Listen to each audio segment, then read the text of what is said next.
Alright guys, it's May 10th, 2022 and it's time for some updates. Please watch until the end and interact with this video so that the algorithm brings you back for more.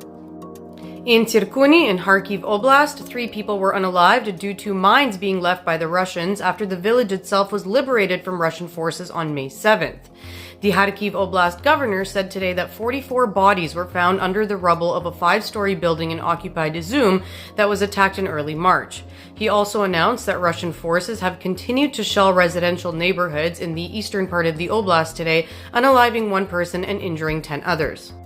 According to the governor of Luhansk, the whole city of Sievierodonetsk is cut off from gas supply due to Russian shelling the main pipeline.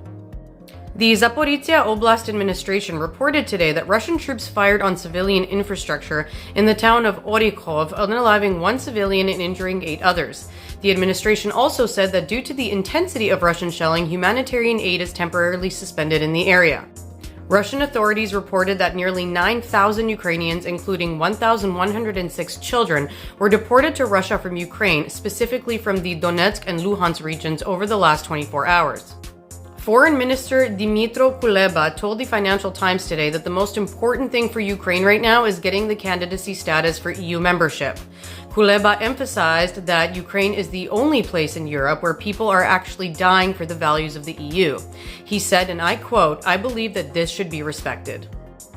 Another intercepted phone call was made public today. Ukraine Security Service published a recording from a Russian soldier to his wife. The soldier was heard saying that Russians are writing their soldiers off as missing to hide the fact that they were actually unalived by Ukrainian soldiers and never returning home.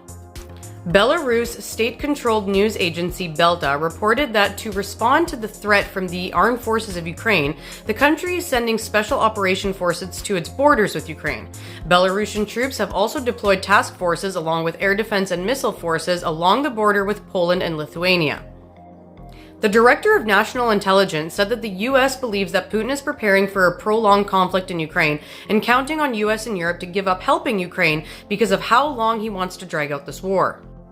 And for some good news, Ukrainian forces liberated 4 settlements in Kharkiv Oblast, which include Cherkasky Tishki, Rushki Tishki, Bayrak, and Rubizhne.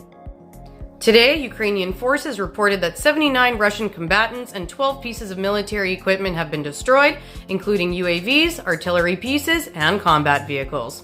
That's it for this update. Until next time, Slava Ukraini!